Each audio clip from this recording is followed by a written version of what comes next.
the Sunday service. This morning we're going to meditate few minutes after that Dhamma talk. Right now, Subodha is going to lead the metta meditation.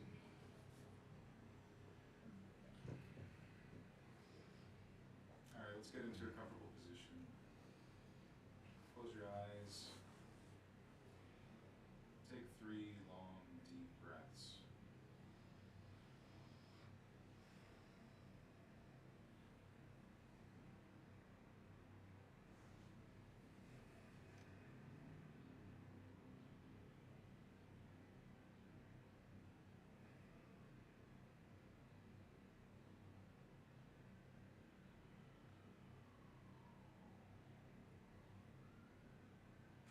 And now let's develop, cultivate metta, loving kindness, goodwill, beginning with ourselves. This is a sincere wish, a wholesome desire for our true and lasting happiness. We might think to ourselves, may I be happy, may I be peaceful, may I be free from stress and pain, free from suffering. May I live with a heart and mind unburdened by greed, by aversion, by delusion. May I look after myself with ease.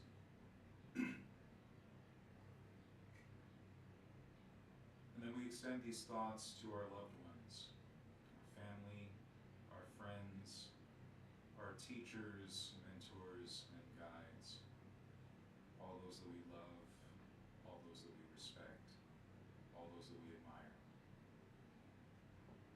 May they also be happy, peaceful, free from stress, pain, free from suffering. May they live with hearts and minds unburdened by greed, by aversion, by delusion. May they look after themselves with ease.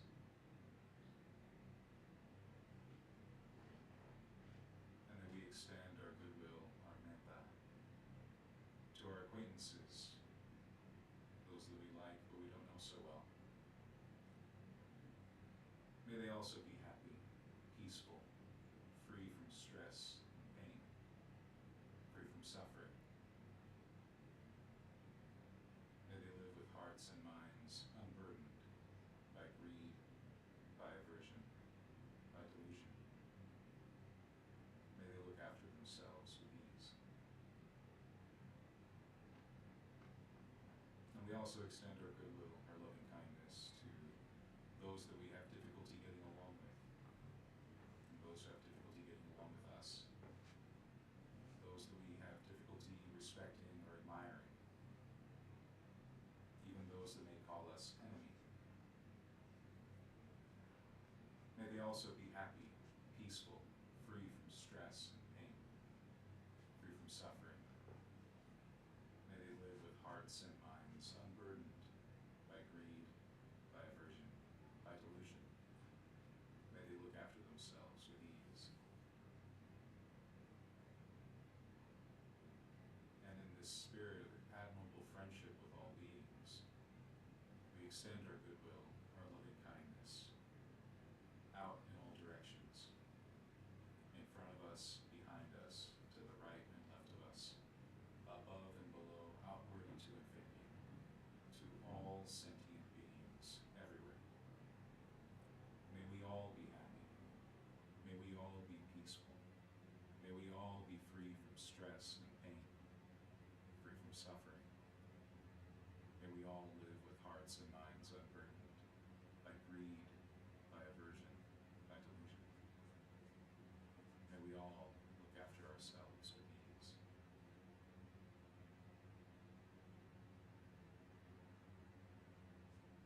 And so now, with our hearts and minds uplifted with the metta that we have cultivated,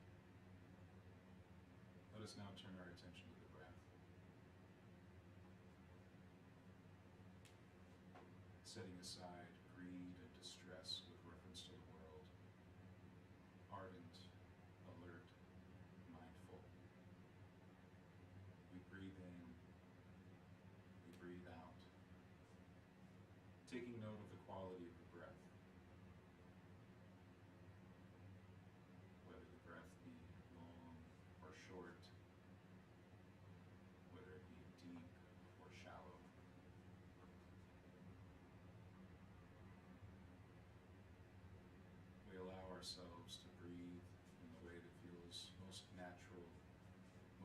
easeful, most pleasant,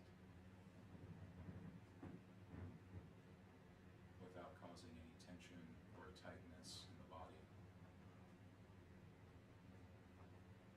without any force or pushing or pulling. We ask ourselves what kind of breathing would be the most easeful, the most satisfying, the most gratifying, and see how the body responds. And then allow the breath to be that way. Let yourself get out of the way.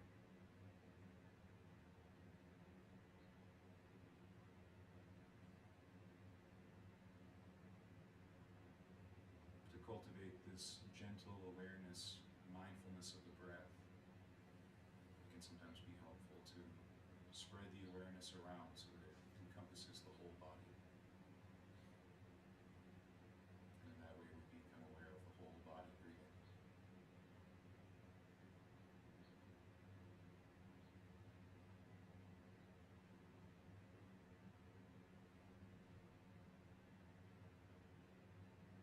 It is in this broad awareness of the breath that we're able to stay constant, fixed here and now to the present. Whatever thoughts of the past, whatever thoughts of the future, whatever daydreams, fantasies, we can set them aside. Every time the mind wanders away, we can bring it back to the breath, using the breath to unify body, heart, and mind.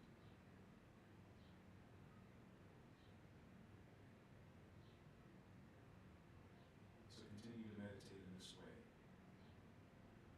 enjoying this mindfulness of breathing, cultivating it until the mind becomes steady, like the flame of a candle, burning brightly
Subodha leading the Metta meditation. Right now, Subodha, you can start your Dhamma talk.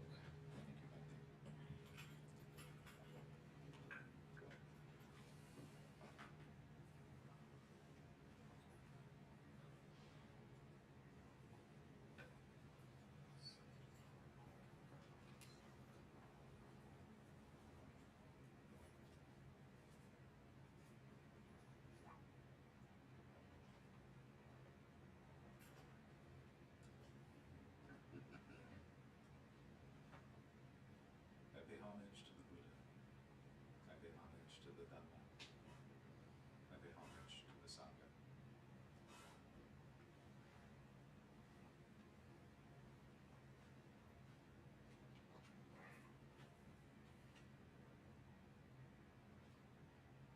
I don't know what it's like for the rest of you lately, but I know that for myself, it's been a little difficult feeling connected to the world, in the sense that I don't really want to be on social media very often. I certainly find myself resistant to spending much time reading the news, let's say, or watching it. And I think for some time I've considered just outright getting rid of all my social media. But what keeps me there are my family and my friends and whatever bit I can do in terms of Dhamma sharing out on the internet. You know, I think of what would happen if all the people who shared Dhamma in the world just all receded away from the internet. There was nothing on there for people to find other than memes and TikTok. So I guess it's good that I'm there, but I find myself dipping in and then leaving for considerable amounts of time. And I come back and see that people have been posting nearly every single day, and I look back at my recent post and it's usually 2 months ago or something. But that's fine. But one of the good things about the little online community that I've cultivated on Facebook and Instagram, at least things like that, is that I do often come across some interesting Buddhist ideas that have been shared by others. And so that's where I'll start today. I came across one particular meme, and you might have seen the format before because it's quite popular. It usually involves like a panel with 2 buttons, and it's usually some sort of dilemma. So you have to push this button or that button, and it's often talking about like cognitive dissonance a lot of the time. So it's having to choose between 2 things that the mind just can't make sense of, and so it has to push one or the other. And the second panel will be this kind of cartoonish, sort of superhero-looking guy. He's clean-shaven. He's got that nice, strong jawline or whatever. And usually the way the meme looks is he's sweating. He's just like, he's got a handkerchief up to his head. And he's kind of patting himself, realizing he's got to press one of the 2 buttons and he doesn't know which one to press because they seem to be at odds. Every once in a while, you'll look at a different version of the format where the solution is the guy pressing both buttons, and then the second panel is him like thumbs up. And so, in this world we live in where everything's memified, it also happens to Buddhism. And I came across one that was kind of interesting because it has the 2 buttons, and one is lauding the perspective of the Stoics, and the other one the perspective of the hedonists, which is important to clear up at the very beginning, because oftentimes in the West, thanks to the Catholic Church and Christianity at large, hedonism as a philosophy often gets a bad rap. The Epicureans as an example. Like, Epicurus was a philosopher who was really concerned about people being happy and being free of stress and pain. Sound a little familiar? But now he gets kind of thrown in there with someone who really enjoys, like, I don't know, a good bowl of spaghetti and meatballs. Epicurean, right? There's even magazines called that. They're all about food. So it's important to clear up what hedonism meant in the ancient world, ancient Greece and Rome. Same thing with Stoicism. So I guess what I'll do is just read the 2 little statements. So I even have the meme on my phone. Nice, modern Dharma teacher. So Buddhism, pushing 2 buttons. The first one is Stoicism. Practice self-disciplined detachment and face whatever comes with resolve and courage. Sounds pretty good. hedonism. Happiness is the highest good, and true happiness is found in freedom from fear and suffering. Also sounds pretty good. And so they're saying here that Buddhism presses both buttons. And we have a modernized version of the superhero guy for Buddhists. He's got his third eye open, he's got his thumbs up, but he's holding a lotus. Real neat. And, if we take those statements as they are, I don't really see anything in conflict there. I can see why Buddhism here is pressing both buttons. I think what happens sometimes is that people read one and go, yep, it's got to be that one. And they read the other and go, oh, it's got to be that one. They feel like they only get to press one button or the other. There are certain circles of the internet where there are a lot of young men mostly, and young being kind of vague. Men in their teens, early 20s to guys in their 40s or whatever, but often they're usually white, Caucasian, they're young guys practicing Buddhism on their own. They're not going to a temple, they're not practicing in communities. It's just them and whatever translations of the suttas they've got, and they all argue with each other online about what Buddhism really is. And they really like the Stoicism idea, because like Stoic is like manly. Stoicism gets really associated with like the Spartan warriors of ancient Greece, ancient Sparta. So they imagine themselves being like a champion, like a lion, strong, probably having some good ab situation going on, right? And they're just like, I'm a good, strong Buddhist, where it's all about kind of being miserable and denying my desires and denying this, whatever. And then you have hedonism as it's shared there, which I think often, again, gets a bad rap, because hedonism often gets taken to like a weird place where what it means to be truly happy and to follow pleasure means to gratify the senses. And it's like eating a whole box of chocolates all on your own, and then polishing off with a big can of soda, and binge watching whatever the newest thing is on Hulu or whatever, it doesn't matter. And that's not really what hedonism is about, but you have people who kind of follow their bliss in a weird way, then they call that Buddhism too. But if we take the statements as they are, I don't really see the conflict. Stoicism and hedonism, sure. Because the way I would understand it, if I'm saying, okay, I'm going to build a teaching off of this statement, I would say that the Stoicism and hedonism are not equal in that relationship. If we're approaching Buddhism as hedonists, we're approaching it from the standpoint of going after happiness as the highest good. The highest good would be Nibbana. And true happiness is found in freedom from fear and suffering, which is a good way of defining what Nibbana is, as being unbound, undefined, unlimited, right? Free of suffering, free of stress and pain. And what that means is that we practice in a certain way to achieve that end, that true happiness. And it's a self-disciplined detachment from the things that keep us away from true happiness. And it comes with resolve and courage, qualities like endurance and persistence, which is something we were discussing in the meditation earlier this morning. But I still find issue with the way the meme is set up in the first place. And the reason why I find issue with it is because it's once again a case of Westerners not really knowing how to understand Buddhism, other than to try to constrain it in boxes of Western thinking. Because truly, Buddhism is neither Stoic nor hedonist. It's neither one of those philosophies. It stands on its own. The Dharma stands on its own. So this takes us back to something I've been pondering and thinking about since last week. Last week we had an interesting question come up, which is, how do we grasp the Dharma incorrectly? And there are any number of ways to answer this question, because quite honestly, in the history of Buddhism, it's almost a history, as I've been learning it and studying it at the graduate level. It really is a history of misunderstanding. Like, this almost falls into another kind of meme where it's like it's evolving but backwards, right? That kind of has the quality of what's happening in Buddhist history, where you have cases of people practicing the path, and then the path kind of getting muddy, and then someone reforms Buddhism in a way that they think is in accordance with like ancient true Buddhism, and then it gets obscured again, and so on. And it's a real kind of sad history of Buddhism, as it just kind of gets pulled and yanked this way and that way to various schools that all want to bicker with each other about which is the right and true way, which is very human. bit sad to see when you're looking at the big scope of it.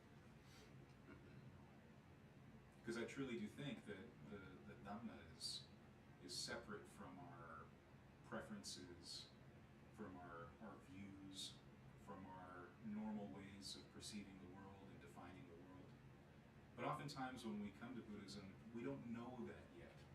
We tend to come in with whatever we've got, and then we tend to perceive the Dhamma, the Dharma, in that way. So some of the modern ways, I think, that we can sometimes grasp things inappropriately when it comes to the Dharma is that we come in with sometimes a very materialistic view of the world. And what I mean by that is that oftentimes, this isn't just a Western thing, but I'll focus on the West. Oftentimes in the West, when we come to Buddhism as people who have left religion, and what we absolutely do not want in any way, shape, or form is more religion. And what we get told when we come to Buddhism is like, hey, this is actually not religion. This is science. And some people go, ooh, science, you say? Well, tell me more.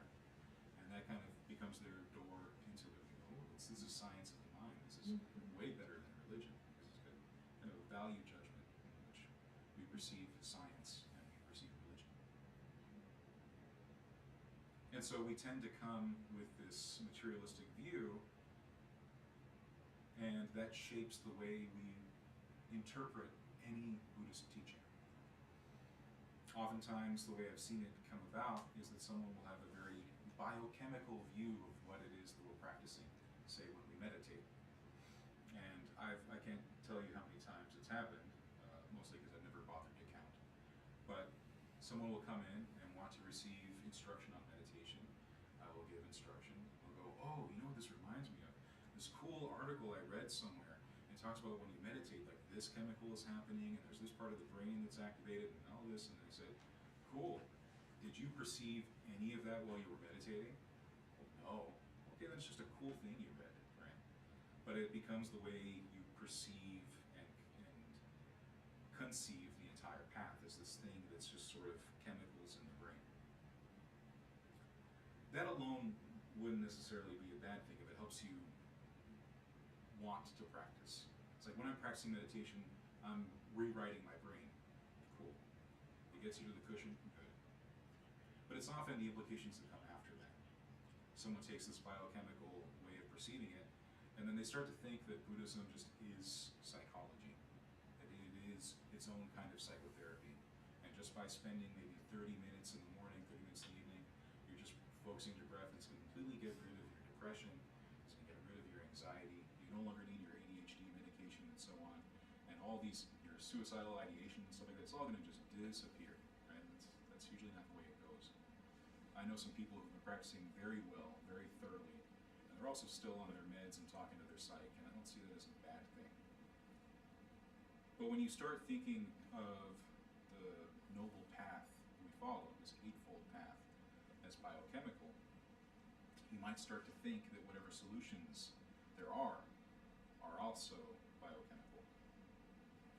Recently I found out that there's this group of Western Buddhists who call themselves like the psychedelic Sangha or something like that, like whatever name it is they give themselves, but there's some mostly East Coast people, I think, I'm not quite sure, but in any case, their whole thing is they want to practice Buddhism, but they also think it's really cool to practice and meditate while like taking different kinds of psychedelic stuff, mushrooms, ayahuasca, whatever, and who knows what else. So there's probably chemical names for some of these other things they're doing, like ecstasy or whatever, right? And you know, there have always been people in the world who want to experiment with those drugs and try to experience different states and do so in a meditative way. I think the trouble is when they try to say that that's in alignment with the Dharma, the Buddha's teachings, and when they try to rewrite history and say that the Buddha was actually teaching that, or that any other number of Dharma teachers in the past, like Subodha, were teaching that, which is kind of what's happening now. There's this pocket, this contingent that started with something different. They didn't start at psychedelics, maybe some of them did, but some of them started somewhere else.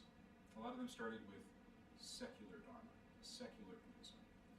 And it wasn't necessarily the case that these were people who were studying Buddhism and thought, well, I don't really know how I feel about karma and rebirth, and being skeptical of that, because you're completely able to do that and be a part of a more traditional temple. No one's telling you what to believe, right? You can be skeptical about karma and rebirth and still be practicing and still be part of a community. But you have other people that feel so strongly about that, they're so kind of icked out by anything that seems religious, including stuff like karma, that they can't even practice in a room like this. They have to go somewhere else with other people who only think the way they do and only agree with them. And they form a little pocket, a little community, practicing secularly. Ooh, safe. You might not even have a Buddha statue anywhere around, right? Nice, clean room. Usually kind of has the millennial gray pattern going on.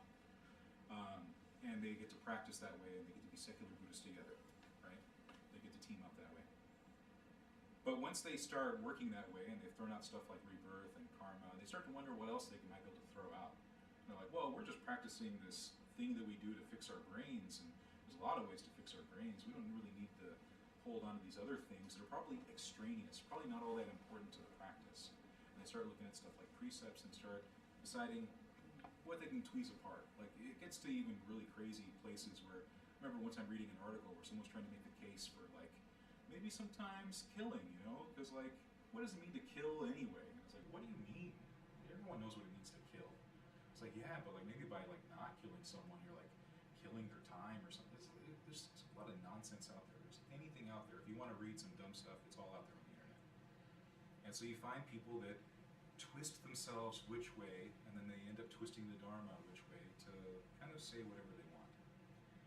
And so you have people like the psychedelic Sangha that decide they're going to hold a conference because they want to have a discussion about what it means to practice and what it means to practice on psychedelics. And so they send out feelers to invite people, but they kind of only invite people who already kind of agree with them. They're not willing to have a discussion about what it means to have heightened virtue, have heightened concentration, have heightened discernment. They're just sort of putting it out there to people who already are kind of on their team, which meant that this conference they put together in New York didn't have any monastics, any people from any other country. I think most people, all of them, were either from the United States, maybe people from Europe, practicing different forms of Buddhism, but not really like within any particular lineage. And they just sort of had a conference where they're all just kind of shaking hands and patting themselves on the back. Good job, we did it. We're all taking drugs and doing Dharma, we think, right? And one of the troubling things is that during that conference, there was a particular quote that I saw that more or less said, well, as Buddhists here in America, we've moved beyond the conversation of whether or not these things are compatible or should be done. And now we're having the conversation of how it should be done, right? Meaning that as Buddhists in America, we've already decided that the fifth precept doesn't matter. We can take drugs and meditate, and that's totally cool. Now we just need to make sure we got the dosage right. Which really isn't the case, because they made sure that they invited only the right people who already agreed with that premise. And it all started with how they perceived the Dharma, how they viewed the Dharma, and what they considered to be important about it. What was really troubling is this article that I read that covered this topic was shared online, and people were coming into the comments to show their dismay at this. Like, hey, come on guys, like fifth precept's pretty clear, it's not that intoxicants on their own are bad, it's that they lead to heedlessness, that, it's hard to have a skillful mind and make sure your actions are skillful when you've clouded your mind with all kinds of stuff. Like, come on, it's pretty straightforward.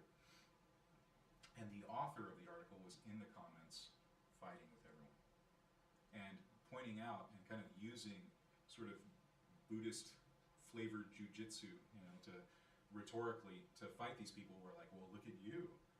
It looks like you're getting pretty worked up and being kind of fundamentalist and reactionary. Not very Buddhist of you. And it's like, yeah, man, but like taking a bunch of mushrooms and meditating doesn't sound very Buddhist either.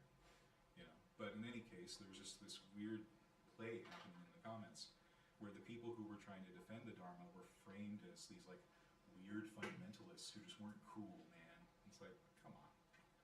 But you see that stuff out there, and it often comes from how we approach the Dharma, how we tend to want the Dharma to conform to our own views, our own perceptions, our own preferences and proclivities. And so it can be in this benign way in which we see a meme where it's like Buddhism, it's both stoicism and hedonism, right? But it can also be in this really dangerous way where people are being led astray and in a way that the Buddha would have completely disparaged. Because what you do on your own, the same thing with lying, all forms of unskillful speech, and the same thing with intoxicants, right? There's one teacher I know, and I'm not going to name him because this is not the point, but he's been public about the fact that in his own private life, he's realized he likes to smoke a little marijuana.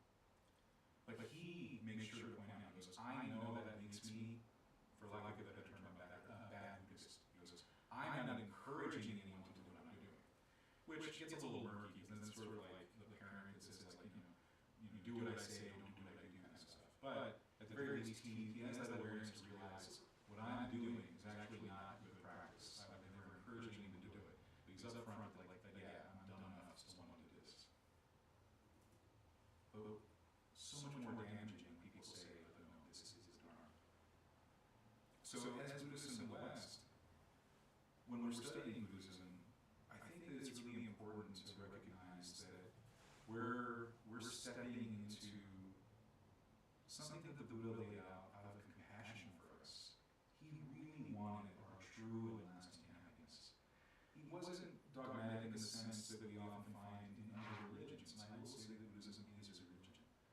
But when I've studied religions, and I feel like I've studied most of the big prominent religions in the world, it seems that religions are often about belief first and then practice second. That the practice is in service to belief. And what I found in Buddhism is that it's actually the other way around. We have practice, and in the sense that we have a goal we're striving towards. We're striving towards true and lasting happiness, real peace, a real lightened mind and heart, to be free from suffering and pain and stress. And the Buddha compassionately laid out a path that involved right view, right resolve, which are beliefs. But the beliefs are in service to those actions, to that path of action. We don't start with belief and then formulate a practice based off of those beliefs. We have a way of life that we're trying to cultivate. We realize that certain beliefs are conducive to that path we're cultivating. And so, when we look at it that way, these things that we find troubling, like karma, like rebirth, we can start seeing it in a different way. One way that I found useful, one way my teacher would often describe it, is to take on the beliefs provisionally. The way he often says it, I think I said this last week, is that you commit to something and then you reflect. So say you're skeptical of karma. You can take on the belief in karma in a provisional sense. In the sense that, okay, I recognize that I'm practicing a path that is one of action. Karma means action. And if I believe this is a path of action, I believe this is a path of karma. Karma is not mystical in the sense that, you step on, like we have to start talking about what it would be like in 5, 10, 20 years, or in the next lifetime, or the next 50 lifetimes. We can even see that as we're practicing, we can see good results. Earlier I talked about one way we can take the Eightfold Path and break it up into 3. Heightened virtue, or skillful conduct. Heightened concentration, or skillful concentration. Heightened discernment, or skillful wisdom. And we can see the way that those are mutually supportive. I like to think of them as a tripod, all kind of holding each other up and forming a complete practice. And we can see how putting it into practice, even right now, in this moment, even as I'm talking, we can see benefits that arise in the mind, right? Take the precepts, for example. As we're sitting here together as a community, none of us are killing, or stealing, or engaging in any sexual misconduct. None of us are lying right now. None of us are taking intoxicants, leading to a deluded mind, a heedless mind. And so we can reflect on how good it is to live that way. We can sit here and go, all right, I'm not doing anything dumb. I'm not causing myself any stress. I'm sitting here amongst people that are also cultivating this way. We have a nice community right here today, a nice group of people. And we can take satisfaction in that, delight in that. And when we take delight in being in good company, all cultivating together, right, we can just go, okay. And that in itself is already a sign, a little seed of the unburdening of your heart that you're doing by cultivating this path, right? And it might not sound like much, especially if you're expecting to be like levitating, having that third eye and all sorts of cosmic stuff happening. You know, it can seem really small and tiny that you just have a good moment. But good moments are the steps along the path, you know? I remember reading another meme, I gotta read too many memes, but it was a shared quote of, you know, saying that like 1,000 pounds is really hard to carry. If you had to lift 1,000 pounds right now, you probably couldn't do it, right? Not probably, you couldn't do it. But lifting 1 pound every day, you could eventually move that 1,000 pounds, right? That's the idea. There's other ways of saying it. I don't think I said it very well today, but the idea being that this path that we develop is a gradual one. That these skillful moments that we cultivate, these nice, still, quiet moments that we have together, that is the path. You're walking it right now. It's not theoretical. It's not some indifferent, cold philosophy, right? This path we walk is your life. You're walking it. You're developing the path right now, right? The Eightfold Path is manifest right now. We're in the presence of the Buddha, the Dhamma, and the Sangha. We're in the presence of admirable friends, Kalyanamita. We are being skillful in our conduct. We are building up our discernment and concentration right now. It's not theoretical. Always try to remember that this path is your life. You are living it. It is immediate, intimate, present at all times. And when we view it that way, we see that the Dhamma is always around us in every moment.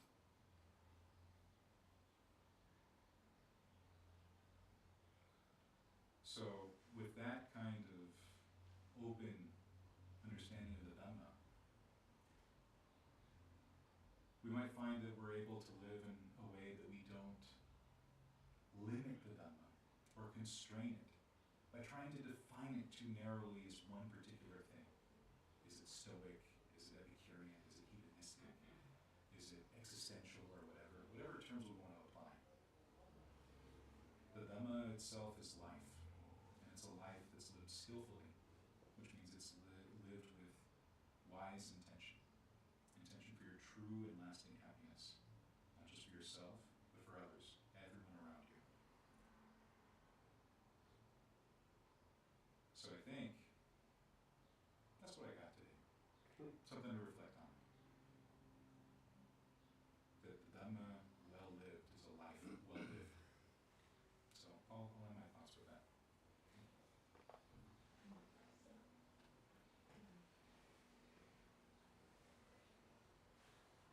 Are there any questions, comments, thoughts? Anyone wanting to know where I find these cool memes?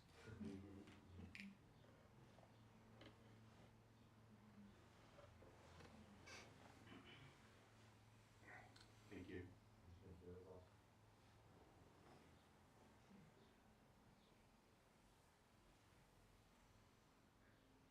Where do you find me? Sadly, Instagram. Yeah. There's a couple pages I follow on there. I guess it counts because I think it's Facebook pages. But there are a couple people that I'm assuming are young Buddhists, and so they generate all kinds of memes. Some of them are atrocious, like just the worst brain rot. They're like, why did they put this together? But sometimes you find something like the one I shared today, where it seems thoughtful, and you realize something that you may not have thought of before. Like, certainly, I hadn't thought of hedonism that way. Not that I wasn't familiar with what hedonism truly is, because I have a background in Western philosophy too. So I studied all the classics and the ancient philosophers. But I hadn't really thought of actually, we can really have that discussion of looking at hedonistic principles as taught by Epicurus and Stoic principles as taught by, say,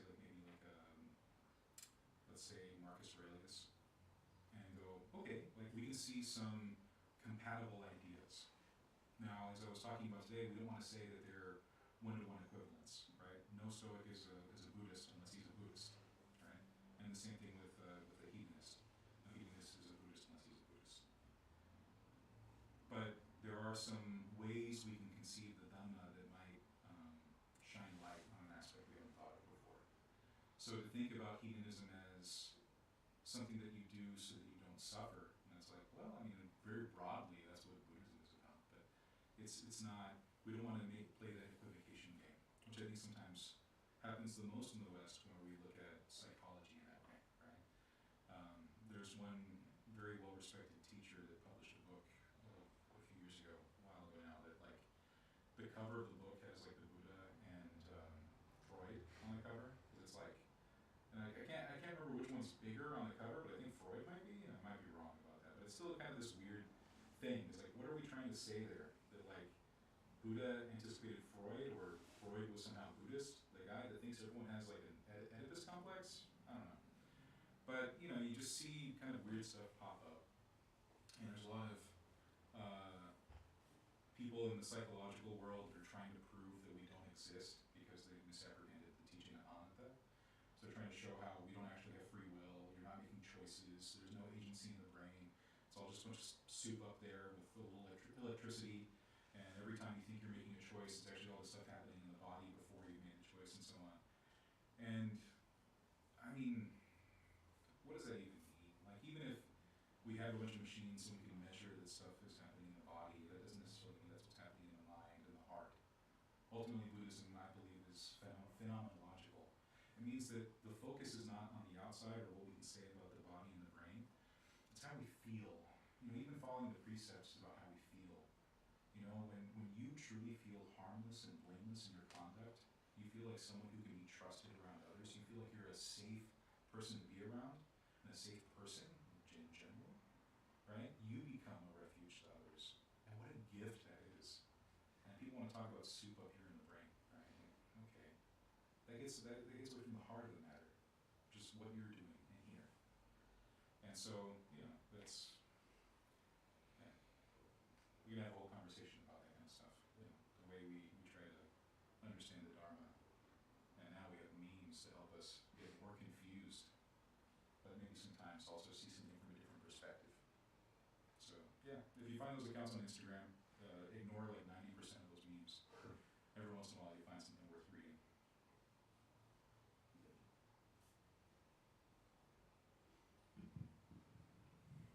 Anything else? Yeah. You just talk about secular Buddhism. So I heard about that a lot since over here. I have heard it when I was in Vietnam. So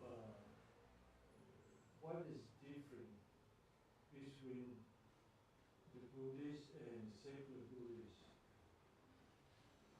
Well, I think it's one of those cases where you can ask 5 people and get 12 answers, but the general sort of understanding of secular Buddhism is that they tend to see it as a philosophy, and anything that seems any way supernatural or beyond what the senses can show us needs to be basically ignored. So, you know, if they were reading the canon, like the Pali Canon, let's say, and there's any references to gods, they're just going to say like, well, that's just, you know, ancient people in the axial age just having crazy little superstitions, and they're going to toss that aside. You know, any talk of various realms of existence, like, you know, being born in the hell realm or heaven realm, like, well, that's just, you know, conventional thoughts at the time, we'll just toss that aside, and so on. And so they tend to kind of sift through and cherry pick the things that conform to their materialistic view of the world. And I think that as Buddhists in the West who are receiving a tradition that has carried on for 2,600 years, I think we need to be a little more humble than that, which means that when we read those passages that perturb us and startle us and surprise us and challenge us, we need to be willing to live in that discomfort and wrestle with the ideas, rather than tossing them aside outright, which is what it seems like a lot of them do, to the extent they have to have their own little, like, safe space where no one's talking about rebirth and stuff like that. Because you can be here and have secular ideas. No one's turned away for being like, no, actually, I'm not really sure on rebirth. Fine, right? What are we going to do? Kick it out? Why? You know, it's the people who have those concerns and have those questions and doubts, and then feel that they need to take those doubts somewhere else entirely. They don't want to be around us weirdos. You know? So that's, yeah. So with the secular Buddhists, they just want to know, or they just want to learn about it, but they don't. They want a philosophy and they want a practice, right? So they like meditation, Right. and they like the idea of being skillful, but you know, they don't want to take the Buddha's words on what it means to be skillful, which is to think about your long-term happiness, which extends beyond this body, right? And the suttas are really clear about it. This doesn't mean just because the Buddha said it, you have to believe it, but you can't play this game of like, did the Buddha say it? Like, at some point we have to draw the line in the sand, you know? You hear teachers that'll say like, wait, we don't know what the Buddha really said. Yeah, we don't know what anyone really said in the past. We don't know if Plato even was accurate in what Socrates said, you know. But at a certain point, you have to have a standard and go, okay, line in the sand. I'm going to take this as pretty close to what the Buddha said, and then I'm going to test his words out and see for myself. Because that is definitely something we see in suttas. The Buddha was like, hey, look, there are these teachings, but you don't really know they're true until you see them to the end. And he was that strict about it, even with disciples like Sariputta. Where the Sariputta would say something like, I think it's like this. It's like, do you really think it's that? Okay, go find out. And then it would be on those disciples to do that. You know, there's a sutta where, you know, the example is like tracking an elephant. So you can't be sure that there's a whole elephant around just because you see like a little hoof print or a little footprint in the ground. You can't tell just because there's some broken branches or whatever. You don't know there's an elephant around until you look and there's an elephant. Like, you gotta actually see it up close, right? And so we have this teaching that there's something called Nibbana, or Nirodha, cessation. But we really don't know until we've experienced it, right? Now, luckily, that doesn't mean we have to get all the way to being an arahant. Someone who's experienced the deathless is at least a stream enterer, right? So even if we achieve stream entry, our Dharma eye is open, we have had conclusive evidence that Nibbana, cessation, is real, that the deathless is real. And now we have confirmed conviction in the path, and now we actually know what we're striving for, right? Before that, does it sound like faith? Sure, but again, we take it provisionally. The Buddha was teaching us because he said, when you practice this way, your life gets better. And every day I practice this, and when you know it, it does. So that's how we test it out. Practice it, see if it changes your life. Many people have said it does. I can say it does, right? It's okay to be challenged by what we find in the canon. It's when we decide to take an eraser to what challenges us that we're doing damage to Dhamma. Not only at that point are we not living in accordance with the Dhamma, we're trying to change it to suit our own preferences, our own flavors. You know, it's like, oh man, there's raisins in these cookies. Well, I better make sure that no cookie ever has raisins again. You know, it's kind of selfish, actually, to approach the Dhamma that way. All right. I think we might be done. Thank you. Thank you, Subodha. I think we have a lot of questions. So don't believe it if you don't like. That's fine. Whatever Buddha say, whatever teacher say, don't believe. You want to believe, you want to practice, you want to go to the sun, just do it. So you don't have to go to Nirvana right now. If you want to believe that path, just fine. Whatever you believe, at least 5% you believe, practice it. This meditation you do, it's practice. Okay. Anyway, there are a lot of questions with Western people. That's different, you know, that we are coming from the Asian people, Western people. We don't have that much question, but right now our young generation, they have a lot of questions same way. So in Buddhism, you can ask all the question. Even Buddha sometimes did not give the answer. So we can say same thing. Up to you. You want to practice, you follow. If you don't want, goodbye, Bhante. Alright, thank you so much again for your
sentient beings are numberless.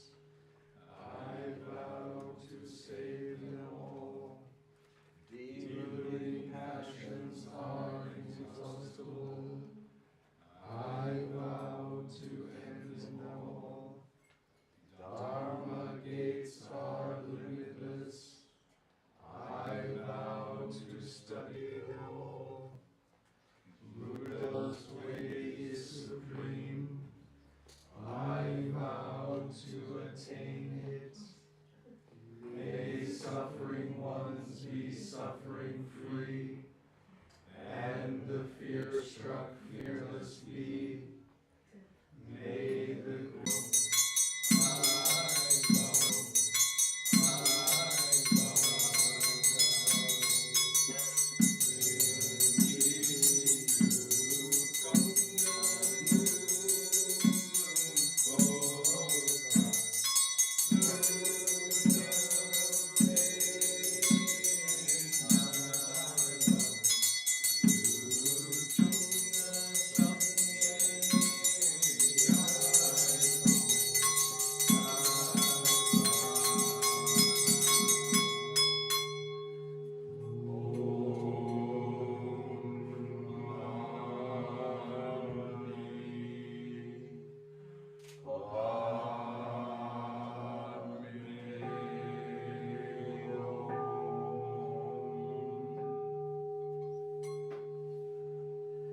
Thank you again. Next Sunday, Reverend Pangano is going to give a Dhamma talk. Please come and join. And we have tea and cookies.